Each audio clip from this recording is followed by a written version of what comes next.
इन्नमा यख्शल्लाह मिन इबादिहिल उलमा। बिस्मिल्लाहिर्रहमानिर्रहीम। अस्सलामु अलैकुम व रहमतुल्लाहि व बरकातुहू। दोस्तों, उम्मीद है कि आप सब खैर आफियत से होंगे। मेरे अज़ीज़ साथियों, आज आप हज़रात की खिदमत में बुखारी शरीफ के ऊपर किए गए एक एतराज़ का जवाब पेश कर रहा हूँ। इस वीडियो को आप हज़रात को ध्यान और तवज्जो से देखना है। क्यों? इसलिए कि ये जो एतराज़ किया गया है, यही एतराज़ रसूलुल्लाह सल्लल्लाहु अलैहि वसल्लम पर गैर मुस्लिम करते हैं। गैर मुस्लिम भी रसूलुल्लाह सल्लल्लाहु अलैहि वसल्लम पर यही एतराज़ करते हैं जो इन साहब ने बुखारी शरीफ पर किया है। अब इनका सवाल सुने पहले, जो बतौर एतराज़ इन्होंने पेश किया। इन्होंने सवाल किया कि मुफ्ती साहब, बुखारी शरीफ में रिवायत है ऊँटनी का दूध और पेशाब पीने वाली, इस रिवायत के बारे में आप क्या कहते हैं? मैंने जवाबन लिखा कि आप जो है ये वजाहत कर दीजिए अपने सवाल में कि आप पूछ क्या रहे हैं। अपने सवाल को साफ साफ लिख दीजिए ताकि मैं सवाल को समझ जाऊँ, तभी तो मैं जवाब देने की कोशिश करूँगा। तो वहाँ पर इन साहब ने कुछ भी नहीं लिखा, बल्कि दूसरी वीडियो में पहुंचते हैं, वहाँ पर ये कहते हैं कि मैंने आपसे एक सवाल किया था, उसका जवाब तो आपने दिया नहीं, वैसे आप मनगढ़ंत रिवायतें बताते हैं। मैंने जो है फिर कहा कि मैंने वहाँ आपसे ये कहा था कि साफ साफ अपने सवाल को लिख दीजिए, वजाहत कर दीजिए ताकि मैं समझ जाऊँ। तो खैर, इन्होंने क्या किया कि बुखारी शरीफ की उस ही रिवायत के बारे में पूछा कि बुखारी शरीफ में जो रिवायत है ऊँटनी का दूध और पेशाब पीने वाली, इस रिवायत के बारे में क्या हुक्म है। मैं बिन्नौरी टाउन की साइट पे पहुंचा, वहाँ से 2 फतवे उठाए और इन साहब के सामने पेश कर दिए। इन साहब ने वो दोनों फतवे पढ़े। पढ़ने के बाद कहा कि इस रिवायत की तो तशरीह आप हजरात करते हैं, इस रिवायत की तो तशरीह आप हजरात करते हैं, उस रिवायत को क्यों छिपा लेते हैं, उस रिवायत की तशरीह क्यों नहीं करते जिसमें सिर्फ दूध पीने का हुक्म है, आप जो है उसकी तशरीह क्यों नहीं करते। तो साथ साथ ये भी कहा कि बुखारी शरीफ की ये जो रिवायत है ऊँटनी का दूध और पेशाब पीने वाली, इसमें जो पेशाब पीने वाला हिस्सा है वो मन घड़त है, वो ऐड किया गया है, वो जानबूझ के इसमें ऐड किया गया है, मन घड़त है वो। इन साहब ने बुखारी शरीफ पे ये एतराज़ किया है कि ऊँटनी के दूध पीने वाली रिवायत तो सही है, लेकिन दूध और पेशाब वाली जो रिवायत है उसमें पेशाब पीने के ताल्लुक़ से जो हिस्सा है वो मन घड़त है। ये इनका एतराज़। मैंने जवाबन इनको ये कहा कि आप अपने करीबी उलमा से रुजू कर लीजिए। तो इनका जवाब ये था कि अब उलमा है कहाँ, उलमा तो कब्रों में चले गए, अब तो हक़ बोलने वाला कोई नहीं रहा। तो माज़अल्लाह लियाउज़ बिल्लाह, इनकी नज़र में अब दुनिया उलमा से खाली हो चुकी है, जाहिल ही मौजूद है सारे के सारे। बस अकेले यही एक आलिम है जो कि बुखारी शरीफ की रिवायत को मन घड़त बता रहे हैं। बहरे कैफ मैं आप हज़रात के सामने पेश कर देता हूँ। ये बुखारी शरीफ की तोहफ़तुल कारी शरह है, जिल्द नंबर 1 है। हज़रत मुफ्ती सईद साहब पालनपुरी शेखुल हदीस दारुल उलूम देवबंद, उनकी शरह है ये। उन्होंने जो है 12 जिल्दों में ये लिखी है। ये जिल्द नंबर 10 है और ये जिल्द नंबर 1 है। अब मैं आप हज़रात के सामने रिवायत का तर्जुमा पढ़ूँगा, क्योंकि अगर मैं अरबी इबारत पढ़ूँगा तो वीडियो और मज़ीद लंबा हो जाएगा। तर्जुमा सुने। हदीस नंबर 233 खोले बुखारी शरीफ की, उसका तर्जुमा आप हज़रात के सामने पेश कर रहा हूँ। हज़रत अनस रज़ियल्लाहु अन्हु कहते हैं, कबीला उक़ल या औरेना के कुछ लोग मदीना मुनव्वरा आए, बस उनको मदीना में जुआ, जीम, वाव और या, जब इसमें जीम ज़बर है, वाव खड़ा ज़बर है और या साकिन, जुआ बीमारी लग गई। उनको नबी सल्लल्लाहु अलैहि वसल्लम ने दूध वाली ऊँटनियों का हुक्म दिया। यानी मदीना मुनव्वरा से चंद मील के फासले पर सदक़ात की ऊँटनियाँ चरती थी और वहीं रहती थी, और उनमें नबी सल्लल्लाहु अलैहि वसल्लम की ज़ाती ऊँटनियाँ भी थी। वहाँ जाकर रहने का हुक्म दिया और उनका पेशाब और दूध पीने का हुक्म दिया। चुनांचे वो सब वहाँ चले गए। जब तंदुरुस्त हो गए तो उन्होंने नबी करीम सल्लल्लाहु अलैहि वसल्लम के चरवाहे को कत्ल कर दिया और ऊँटनियों को हाँक ले गए। सुबह सवेरे उसकी खबर इसकी खबर मदीना मुनव्वरा पहुंची तो आप सल्लल्लाहु अलैहि वसल्लम ने उनके ताक़ुब में घुड़सवार रवाना फरमाए। बस जब दिन चढ़ गया तो वो पकड़ कर लाए गए। बस आप सल्लल्लाहु अलैहि वसल्लम के हुक्म से उनके हाथ पाँव जानिब मुखालिफ से काटे गए और उनकी आंखें फोड़ी गई और उनको हर्रा नामी मैदान में फेंक दिया गया। वो पानी मांगते थे मगर उनको पानी नहीं दिया गया, इसलिए कि वहाँ कोई नहीं था। अबू क़िलाबा कहते हैं उन लोगों ने चोरी की और चरवाहे को कत्ल किया और ईमान के बाद कुफ्र किया, यानी मुर्तद हो गए और अल्लाह और रसूल के साथ जंग की। ये पूरी रिवायत का तर्जुमा है। अब इसकी तशरीह सुन लीजिए। ये जो जनाब का एतराज़ है यहीं पर जो है इसका जवाब मौजूद है। ये 8 आदमी थे, 4 कबीला औरैना के, 3 कबीला अक़ल के और 1 किसी और कबीले का। उन्होंने इस्लाम कबूल किया मगर अभी बशाशत उनके क़ुलूब में दाखिल नहीं हुई थी कि मदीना की आब व हवा उनको रास न आई। जवा बीमारी लग गई। ये बदहज़मी और यरक़ान के अलावा बीमारी है।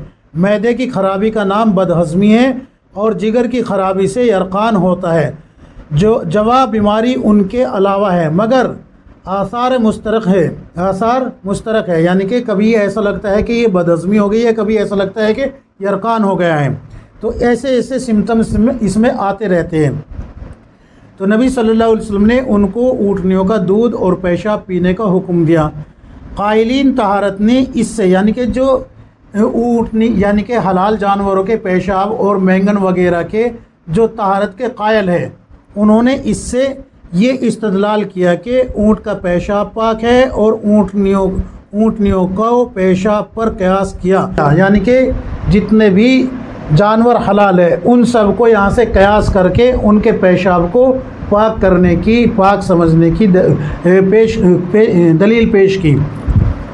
अब इसका जवाब जो है हज़रत ने क्या लिखा है वो सुने। यही जवाब जो है आप बुखारी की शरह उम्दतुल कारी उठा के देखेंगे उसमें मिल जाएगी, फ़तहुल बारी उठा के देखेंगे उसमें मिल जाएगी। यही शरह सब ने की है। जवा बीमारी में ऊँट का दूध पिया जाता है और पेशाब सूंघा जाता है। ये जो एतराज़ किया गया है ना कि रसूलुल्लाह सल्लल्लाहु अलैहि वसल्लम ने ऊँटनी का पेशाब पीने का हुक्म दिया है, तो उसका जवाब दिया जा रहा है ये कि जवा बीमारी में ऊँट का दूध पिया जाता है, ऊँटनी का दूध पिया जाता है और पेशाब सूंघा जाता है।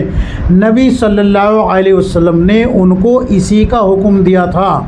इसी का क्या दिया था? हुक्म दिया था। जिस रिवायत को ये साहब पेश करते हैं कि ऊँटनी का सिर्फ दूध पीने वाली रिवायत को क्यों पेश नहीं करते, क्यों उसकी तशरीह नहीं करते, तो उसकी तशरीह ही हज़रत पेश कर रहे हैं कि बुखारी की एक हदीस में सिर्फ दूध पीने का ज़िक्र है, पेशाब का ज़िक्र नहीं है।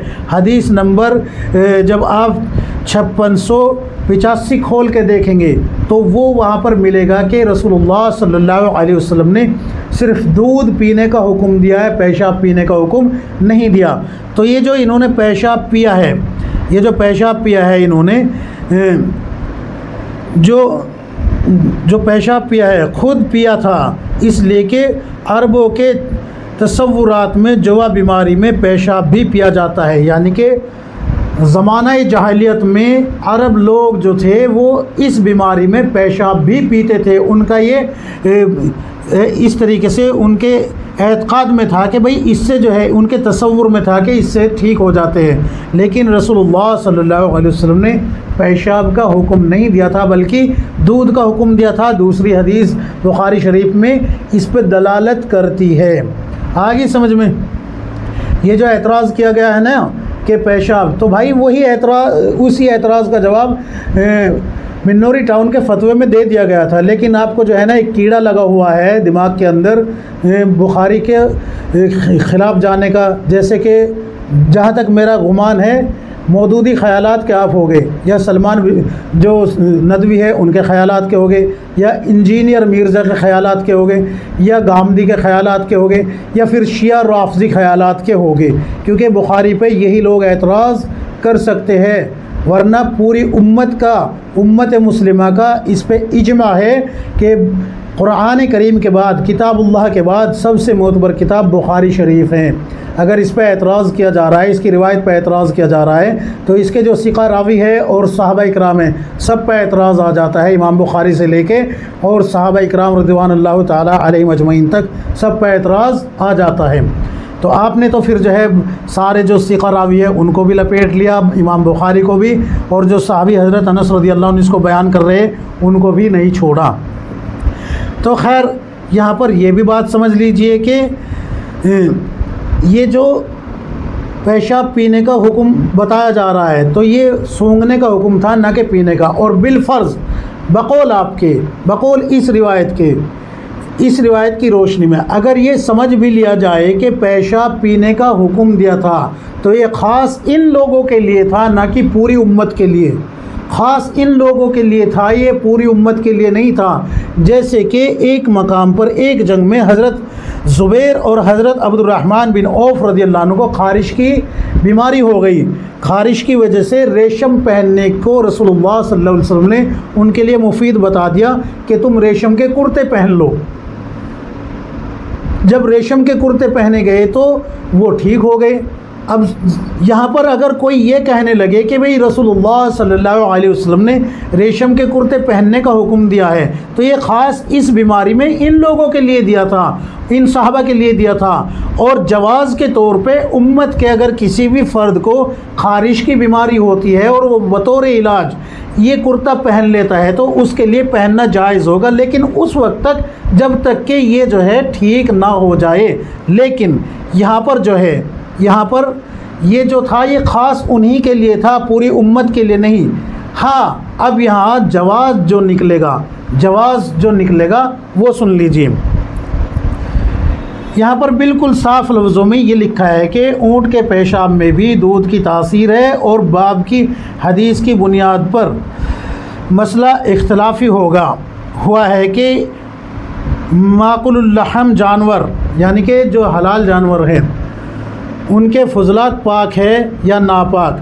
मालिक, अहमद और मोहम्मद रहमतुल्लाह अलैह, इमाम मालिक, इमाम अहमद और इमाम मोहम्मद रहमतुल्लाह अलैह पाक करार देते हैं, यानी कि हलाल जानवरों का पेशाब पाक करार देते हैं। और इमाम अबू हनीफ़ा रहमतुल्लाह अलैह, इमाम शाफ़ी रहमतुल्लाह अलैह और इमाम यूसुफ़ रहमतुल्लाह अलैह ये हर हाल में इस पेशाब को, चाहे वो हलाल जानवरों का है, चाहे वो हराम जानवरों का है, चाहे वो इंसानों का है, किसी का भी है, सबको हराम करार देते हैं। और रसूलुल्लाह सल्लल्लाहु अलैहि वसल्लम की उस हदीस को दलील के तौर में पेश करते हैं जिसमें रसूलुल्लाह सल्लल्लाहु अलैहि वसल्लम ने ये फरमाया है कि पेशाब से बचो, क़ब्र का अज़ाब पेशाब से ना बचने वालों को भी होगा। तो जिस तरीक़े से बुखारी शरीफ में सिर्फ दूध पीने वाली रिवायत मौजूद है और ये पेशाब वाली रिवायत भी मौजूद है, तो दूध पीने से ही वो बीमारी ठीक होती है। पेशाब सूंघने का हुक्म दिया था, ना कि पीने का। दलील ये रिवायत बनती है जिसमें सिर्फ दूध पीने का हुक्म है। फिर जो है अगर बिलफ़र्ज़ समझ लिया जाए कि पेशाब पीने का भी हुक्म दिया था तो सिर्फ उन लोगों के लिए दिया था। जवाज़ के तौर पे यहाँ पर जो है ये जो उलमाए मुहक्किकीन हैं जैसे कि इमाम अबू हनीफ़ा रहमतुल्लाह अलैह, इमाम शाफ़ी रहमतुल्लाह अलैह और इमाम अबू यूसुफ़ रहमतुल्लाह अलैह, तो ये यहाँ पर इस जवाज़ को पेश करते हैं कि अगर अतिब्बा हज़रात, माहिरीन अतिब्बा, डॉक्टर जो शरअ के पाबंद है, शरीयत को फॉलो करने वाले हैं, शरीयत के मुत्तबी है यानी कि इत्तिबा करने वाले हैं, अतिउल्लाह व अतिउर रसूल, अल्लाह और उसके रसूल की बात को मान के ज़िंदगी गुजारने वाले हैं, अगर कोई ऐसा तबीब, ऐसा माहिर हकीम ये कह दे कि आपको जो बीमारी लगी है इसका दुनिया में कोई इलाज नहीं है सिवाय इसके कि आप ऊँटनी का पेशाब पिए, तो फिर उसके लिए बतौर इलाज ये पेशाब पीना जायज़ हो जाएगा। लेकिन यहाँ पर ये नहीं कि आप जो है दवा होते हुए दूसरी और फिर ये पेशाब पिए, ये फिर जायज़ नहीं है, जायज़ नहीं है बिल्कुल भी। जैसे कुरान करीम में अल्लाह तबारक व तआला ने खून को, खिंजीर को और इसी तरीके से हराम चीज़ों को और इसी तरीके से गैरुल्लाह के नाम पर ज़बह किए हुए जानवर को और ये सारी चीज़ों को हराम करार दिया है। लेकिन भूख की शिद्दत से अगर इंसान इस कंडीशन में पहुंच जाए कि उसके पास हलाल तो कोई चीज़ होना और हराम में खिंजीर है और भूख की शिद्दत से मरने का इम्कान है, मरने की कंडीशन में पहुंच गए, अगर नहीं खाएगा तो मर जाएगा, तो अब जो है कुरान ने ख़ुद हुक्म दिया है कि इतना जिससे कि पेट में सहारा हो जाए, इतना जो है आप खा लीजिए, तौबा कर लीजिए। अल्लाह तौबा को कबूल करने वाला है। तो क्या आप ये कहेंगे कि कुरान करीम में माअज़ल्लाह ये आयत जो है बातिल है? क्या आप कहेंगे? नहीं कहेंगे ना। क्यों? इसलिए कि कुरान है। इसी तरीके से रसूलुल्लाह सल्लल्लाहु अलैहि वसल्लम की सही हदीस है ये कि बुखारी शरीफ में रसूलुल्लाह सल्लल्लाहु अलैहि वसल्लम ने ये हुक्म दिया है, लेकिन ये ख़ास उनके लिए दिया है। और तोहफ़तुल क़ारी मैंने पेश की है, उम्दतुल क़ारी खोल के देखेंगे, उसमें भी फ़तहुल बारी खोल के देखेंगे, उसमें भी ये बात बिल्कुल सरहद के साथ लिखी है। मैंने फतवे भी आपको पेश किए थे कि ये जो पेशाब वाली रिवायत है ये रसूलुल्लाह सल्लल्लाहु अलैहि वसल्लम ने सूंघने का हुक्म दिया है, ना कि पीने का हुक्म। जिस रिवायत को आप कह रहे हैं कि ये रिवायत आप पेश नहीं करते, ये रिवायत उसकी तशरीह में पेश की जाती है कि सूंघने का हुक्म है, ना कि पीने का। रसूलुल्लाह सल्लल्लाहु अलैहि वसल्लम की ये हदीस ही पेश की जाती है कि यहाँ सिर्फ दूध पीने का हुक्म है, पेशाब पीने का हुक्म नहीं है, पेशाब को सूंघने का हुक्म दिया है। लेकिन अगर आप फिर भी इसको मन घड़त कहते हैं तो ये आपके अंदर जो है ना एक कीड़ा कुल बुला रहा है, जो मौदूदी के अंदर कुल बुलाता था, जो जनाब मौदूदी साहब के अंदर कुल बुलाता था ना कीड़ा, वही कीड़ा आपके अंदर कुल बुला रहा है। जो आजकल सलमान नदवी साहब के अंदर कुल बुलाता है ना कीड़ा सहाबा इकराम पे तबर्राबाजी करने का, वही कीड़ा आपके अंदर कुल बुला रहा है। जो गामदी के अंदर कुल बुलाता है वही आपके अंदर भी उछल रहा है। जो इंजीनियर मिर्ज़ा के अंदर कुल बुलाता है, कीड़ा उछलता है, वही आपके अंदर भी उछल रहा है। अगर वाकई ही आप इसको जो है मनगढ़ंत कहते हैं तो आपके पास दलील होनी चाहिए मनगढ़ंत कहने की। अगर आप इस रिवायत को मनगढ़ंत कहते हैं तो आपने बुखारी के जो रावी